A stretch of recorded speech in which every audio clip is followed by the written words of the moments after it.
భగవద్గీత 8వ చాప్టర్‌లో అర్జును భగవాన్ని ఒక ప్రశ్న వేస్తాడు. 7వ చాప్టర్‌లో అసలేం క్వెషన్స్ ఏం వేయడు. చెప్పింది వింటాడు. 8వ చాప్టర్‌లో ఏమడుగుతాడు? నాకంతా అర్థమైంది. ఏమర్థమైంది? అన్నిటికీ మూలం మన అహంకారం, మమకారమేను.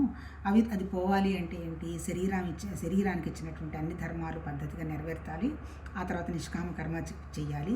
ఆ తర్వాత ఏంటి? మనసు ఇబ్బంది పెడుతూ ఉంటుంది ఆలోచనలతో. కాబట్టి దాన్ని మనసులో మనసుని కొంచెం లోపలికి తీసుకొని దాన్ని కంట్రోల్ చేసుకోవాలి. ఆ తర్వాత ఇంకోటి ఏంటి? మనసుని భగవతత్వం అనేటువంటి ఒకే ఒక విషయం మీద మనసు పెట్టాలి. ఆ భక్తిభావంతో చూడాలి అనేటువంటి విషయం కొంతవరకు అర్జునుడికి అర్థమయ్యి, ఆ తర్వాత ఏమడుగుతాడు? అంత బాగుంది భగవాన్, కాకపోతే ఒక విషయము, అసలు బ్రాహ్మణ్ అంటే ఏంటి? ఆ తర్వాత ఆధ్యాత్మికత అంటే ఏంటి? ఆ తర్వాత ఇంకోటి ఏమడుగుతాడు? కర్మ అంటే ఏంటి? ఆ తర్వాత అవసాన దశలో భగవంతుడినే గుర్తుపెట్టుకోవటం ఎలా సాధ్యమవుతుంది అనేటువంటి విషయాన్ని మన అర్జునుడు మన భగవాన్ని అడుగుతాడనమాట. తర్వాత ఇక్కడ ఒక చిన్న విషయం ఏంటి?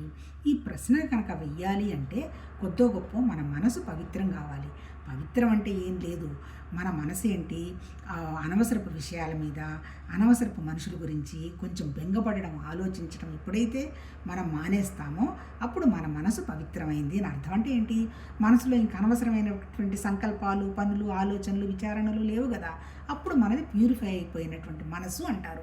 అందుకని నా మనసు ప్యూరిఫై అయిందా కాదా అని మనం ఎవరిని అడగక్కర్లా.